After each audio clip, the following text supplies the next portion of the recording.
ውድ ቤተሰቦቼ ተመልሼ መጥቻለሁ። ተመልሼ ስመጣ ዛሬ በጣም ደስ ብሎኛል። ሩታዬ በቻናሏ ስለመጣች ማለት ነው። እናንተም ደስተኛ ትሆናላችሁ ብዬ አምናለሁ ማለት ነው። እንግዲህ ሩታዬ ቤቴን ትዳሬን እያለች ነው። ሄርሜላ ደግሞ እኔ አብርሽን ወደዋለሁ፣ አሁንም ቢሆን አልለቀውም፣ አንቺ ከህይወታችን ውጪ እያላቻት ነው ለሩታ ማለት ነው። እኔ ጋ ሄርሜላ ይወደች እኛ እንዳንቺ ደጋፊዎች አይደለንም። ሴት ልጅ በመሆንሽ ማለት ነው። ከዚህ በፊት ብዙ ነገር ተናግረንሻል። ነገር ግን አሁን እያየሽ ሚዲያ ሰው ሁሉ ይቅርብሽ፣ ይሄ ትዳር አያዋጣሽም እያለሽ ነው እና በምክር ብትመለሺ ለራስሽ ብለሽ ብትመለሺ መልካም ይመስለኛል። ምክንያቱም አብርሽና ሩታ መቼም አይለያዩም ማለት ነው። የፈለገ ነገር ቢጣሉ ለምን አስሬ ወረቀት አይቀዱም ማለት ነው። ልጃቸው እስካሉ ድረስ መቼም አይለያዩም ማለት ነው። የወለደ ሰው መቼም አይለያይም ማለት ነው። እና ሩታዬ እዚህ ጋር ብላሻለች ነግራሻለች ማለት ነው። እና ሩታ ሳይሆን ከህይወታቸው የምትወጣው አንቺ ራስሽ ከህይወታቸው ወጥተሽ የራስሽን ኑሮ ኑሪ ማለት ነው። ደግሞ በዚሁ አጋጣሚ አትዋሺ። እውነት ውሸት በጣም ያስጠላል ማለት ነው። ምክንያቱም አንቺ ሁለት ልጆች አሉሽ፣ ባለትዳር ሴት ነሽ፣ ፍቅረኛም ደግሞ አለሽ፣ ባልሽንም ፈተሻል ማለት ነው። እንንገርሽና በዚሁ አጋጣሚ ማለት ነው አብርሽን ብቻ አይደለም የምታውቂው ማለት ነው። አብርሽ እዚህ ጋር ሩታ እንዳንቺ በገንዘብ በተለያየ ነገር አልገዛችሁም። በተለያየ ነገር አባብላ ምናምን ነገር እኔ ለሱ ብላ አላለችም። አብርሽን ስታገኘው በማንኛውም ጊዜ እናንተ ከአብርሽ አጠገብ ባልነበራችሁበት ጊዜ ማንም ባልነበረበት ጊዜ ነው ሩታ የነበረችው ማለት ነው። አንቺ ዛሬ አብርሽ ሩታ ተናግራለች። ዛሬ በደንብ ካዳመጫችሁት ማለት ነው። ይሄንን ነገር እኔ ሁሌም ነው የምናገረው ማለት ነው። አብርሽ የዋህ ነው እና ደግሞ አሉባልታ ያጠቃዋል እንዳለችም ሩታ ማለት ነው። ሩታ ነገር እንደዚህ ላረገልኝ ሰውን አልበደልም፣ ሰውን አላስከፋም ሲል አብዛኛውን ጊዜ የሚጎዳው እሱ ነው ማለት ነው እንጂ አብርሽ እውነት በትክክለኛ ነገር ቢያቅ እንድንገራችሁና ሩታ እንደዛ ብላ የፍቅር ጥያቄ አቅርባ እንደመጣች ሄርሜላንም ነገ ምን ታረገኛለች፣ ምን ትሰራለኛለች ብሎ ያስብ ነበር።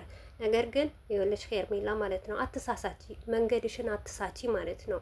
አንቺ በመጀመሪያም የገባሽበት ነገር ትክክል አልነበረም፣ ነውር ነው። የትኛውም አሁን አንቺ ሩታ አብርሽ ጭቅጭቃችሁ ላይ እንደዚህ ሳይሆን የትኛው ሽማግሌ ራሱ ማስታረቅ እንኳን ከፈለጉ እነዚህ ልጆች ይታረቁ እንኳን ብሎ ሽምግልና ቢገባ የሚፈርደው በአንቺ ነው እንጂ በሩታና በአብርሽ አይደለም። አብርሽና ሩታ እንደ ማንኛውም ባልና ሚስት ተጣሉ፣ ፍችን ፈጸሙ። ነገር ግን አሁን ለልጃቸው ሲል ወደ ራሳቸው መመለስ ፈለጉ። ምክንያቱም ማን ነው የሚወጣው? ሩታ ናት የምትወጣው ወይስ አንቺ ነው የምትወጪው? ምን አይነት አባባል ነው የምትናገሪው ማለት ነው? አንቺ እኮ ለአብርሽ አንዴ ሳት ስትገዢ፣ አንዴ ቤት ስትገዢ፣ አንዴ የሆነ ነገር ስታረጊ እና አንቺ እኮ በገንዘብ ነው የገዛሽው ማለት። ፍቅር ደግሞ በገንዘብ አይሆንም። ሩታ ፍቅርን በገንዘብ አልገዛችም። ታውቂያለሽ? አልቅሳ ነው። ለፍቅር ማልቀስ ማለት ዝቅ ማለት እኔ እንጃ ውርደት አይደለም ክብር ነው። እና መፈቀር ደግሞ መታደን ነው ማለት ነው። ሩታና አብርሽ በትዳራቸው ብዙ ነገር አሳልፈዋል ማለት ነው። እንዳንቺ መታ ዝልል ብላ ገብታ አንቺና አብርሽ እየኖራችሁ አርግዘሽ ሄርሜላ አርግዘሽ ሩታ አይደለም መታ እንደ ዝንብ ጣብ ያለችው ማለት ነው።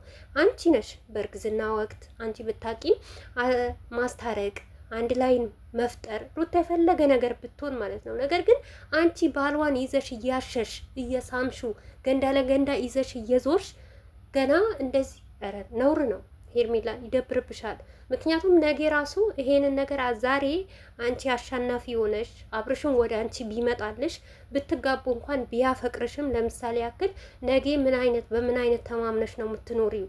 ገና ካሁኑ ማለት ነው። ይኸውልሽ በአንድ ቀን አዳር በአብርሽና በሩታ መካከል ምን እንደተፈጠረ ራሱ አታውቂም። ፈቶም ስላሳየችሽም ይሁን እንደዚህ የተንጨረጨርሽው እንደዚህ የተቃጠልሽው ነገ እድሜሽን በሙሉ እንዴት አድርገሽ ነው የምትኖሪው ከአብርሽ ጋር ማለት ነው። ምክንያቱም መቼም ሩታ ታሸንፈትሻለች እንጂ አንቺ አታሸንፊያትም። እውነት አንቺ ጎበዝ ከሆንሽ ማለት ነው ሚናውን ተጫዋቺ፣ መጫወት አትችይም። ሩታ ደግሞ ነግራሻለች፣ ጀግና ሴት ከጀግናም በላይ ጀግና ናት። ምክንያቱም በሷ በራስነቷ በሴትነቷ የምትኮራ ጠንካራ ሴት ብርቱ ሴት ማለት ነው። ዛሬም ደግሞ ነግራሻለች፣ እኔ እንደናንተ ክፉ አይደለሁም ብላለች። እውነቷ ነው። ልክ እናንተ ባረጋችሁት እናንተ በሰራችሁት ቢሆን ሩታ እጥፍ ድርብ አርጋ ታሳያችሁ ነበረች። ነገር ግን መልካም ስለሆነች ነው እንድትሰሪ ስለተወችልሽ ነው። አንቺ እኮ በቃ የደስታሽ ደስታ ማለት ነው። ሩታ መታ የዛኔ አንቺ የሚወድሽና የሚያፈቅርሽ ከሆነ አብርሽ የራስሽ ማድረግ ትችያለሽ ስትልሽ ማለት ነው። ልብሽን ሞልተሽ በደስታ ተሞልተሽ ነው ያንን ነገር የምታደርጊው የነበረ። እንዴት አድርጋ ነው የምታውልሽ ማለት ነው? እኔ ቦር ራሱ አልተውልሽም። ለምን ብትይ ታውቂያለሽ? ስንት ዋጋ የከፈልኩበትና ስንት የተሰደብኩበት ትዳሪ ማለት ነው። አንቺ ግን ትላንትና መተሽ በተለያየ ነገር ቀርበሽ በገንዘብ በምናምን ሩታ እኔ እንጃ እንባ ደም እያለቀሰች የለፋችበት ሰብስክራይብ ማለት ነው። እና ላከብር ብለሽ እሱንም የውሸታችሁ ጥግ ማለት ነው። እዚህ የመዳም ቅመም እናቷን ማትረዳ አባቷን ማትረዳ እዛ ለአብርሽ እየላከች ሰብራይዝ እያረገች ማለት ነው። እኔ ሰብራይዝ አድርጌ ያለው ብለሽ የገባሽዋ ሴትያ ለአንቺ ለተራዋ ሴትያ እኔ እንጃ ደስተኛም ልትሆኝ። እውነቴ ነው የምላችሁ። እኔ በሩታ ቦታ ብሆን አብርሽ ለራሴ እንኳን ባላረገው ባልፈልገው እንኳን እሷ እንዳረገችኝ እኔም ጨጓራዋን ነበረ ምንጣት ማለት ነው። እዚህ ጋር ነገም ከነገም ወዳ ማለት ነው ሩታ ራሱ በቀል ብትይዝ የራቆት ፈቶ ብትይዝ ራሱ ብደግምላቸው ደስ ይለኛል። ለምን እንደሆነ ታውቃላችሁ? የማን ህይወት ደስተኛ ሆኖ የማንን ህይወት ሊበላሽ ማለት ነው። እሷ ትላንትና ሩታ ስንት ዋጋ የከፈለችበት ስንት አላማዋን የተወችበት ትዳር ዛሬ እሷ መታ እሷ ከአብርሽ ጋር ኖራ አፍቅሯት አግብቷት ሰላም ልትሆን ማለት ነው። ሩታ ተሰብራ ልትቀር ማለት ነው። እያማረሽ ይቀራል። መቼም አያምርሽም ይሄ ህይወት ማለት ነው።